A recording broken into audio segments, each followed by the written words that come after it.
شریف کا یہ ماہ مبارکہ ہے اور آج اس کی 18 تاریخ ہے۔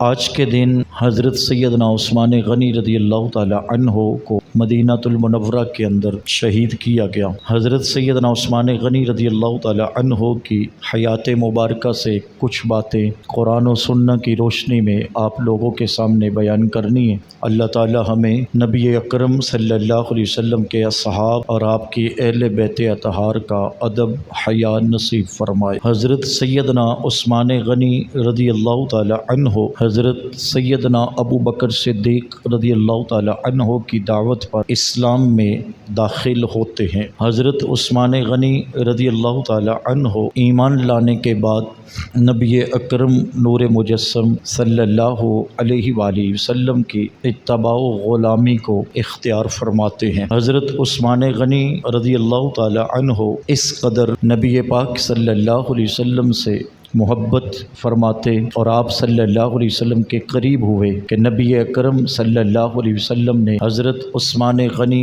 رضی اللہ تعالی عنہ کو اپنا قریبیوں میں شامل فرمایا۔ حضرت سیدنا عثمان غنی رضی اللہ تعالی عنہ کو اسلام کی دونوں ہجرتیں کرنے کا شرف حاصل ہوا۔ حضرت عثمان غنی رضی اللہ تعالی عنہ وہ خوش نصیب ہیں کہ جن کے نکاح میں اللہ کے محبوب صلی اللہ علیہ وسلم نے یکے بعد کرے اپنی دو بیٹیوں کا نکاح فرمایا۔ اس لیے محدثین فرماتے ہیں کہ یہ حضرت سیدنا آدم علیہ السلام سے لے کر قیامت تک کسی کے حصے میں اعزاز نہیں آیا سوائے حضرت عثمان غنی کے کہ اللہ کے محبوب نے آپ کو دو بیٹیوں کا نکاح عطا فرمایا۔ بلکہ امام حافظ جلال الدین سیوطی علیہ رحمہ فرماتے ہیں جب آپ صلی اللہ علیہ وسلم کی دوسری صاحبزادی کا انتقال ہوا تو نبی اکرم صلی اللہ علیہ وسلم نے یہ فرمایا تھا اگر اللہ مجھے 40 بیٹیاں بھی دیتا تو میں یکے بعد دیگرے ان کا نکاح عثمان غنی سے کر دیتا۔ سیدنا حضرت عثمان غنی رضی اللہ تعالی عنہ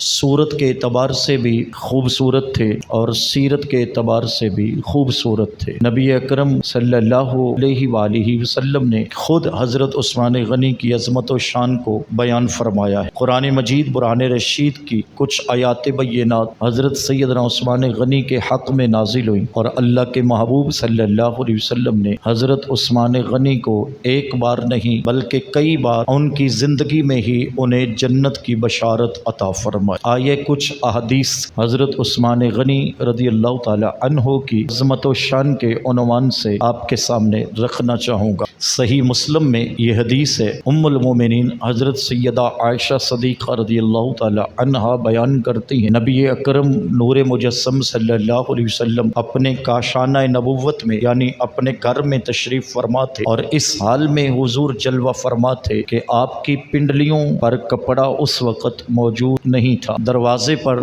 دستک ہوئی تو پوچھنے والے نے پوچھا تو جواب آیا کہ میں ابو بکر ہوں اور آقا کی بارگاہ میں سلام کے لیے اجازت چاہتا ہوں۔ آپ صلی اللہ علیہ وسلم نے اجازت عطا فرما دی۔ تھوڑی دیر کے بعد پھر حضرت عمر رضی اللہ تعالی عنہ نے اجازت چاہی، آپ صلی اللہ علیہ وسلم نے اجازت عطا فرما دی۔ پھر دروازے پر دستک ہوئی، پوچھا گیا کون ہے تو عرض کی گئی کہ عثمان غنی سلام کے لیے در رسول پہ آئے ہیں۔ تو آقا کریم صلی اللہ علیہ وسلم نے ارشاد فرمایا ٹھہر جاؤ، اور آپ صلی اللہ علیہ وسلم نے اٹھ کر اپنے مبارک لباس کو درست فرمایا اور پھر اس کے بعد حضرت عثمان غنی کو آنے کی اجازت ملی۔ حضرت عثمان غنی رضی اللہ تعالی عنہ آقا کی بارگاہ میں حاضر رہے اور حضور صلی اللہ علیہ وسلم سے باتیں ہوتی رہیں۔ جب محفل ختم ہو گئی اور صحابہ کرام چلے گئے، ام المومنین حضرت سیدہ عائشہ صدیقہ رضی اللہ تعالی عنہا عرض کرنے لگی فدا کا ابی و امی یا رسول اللہ، حضور ہمارے ماں باپ آپ کے نام پر قربان ہو جائیں۔ حضرت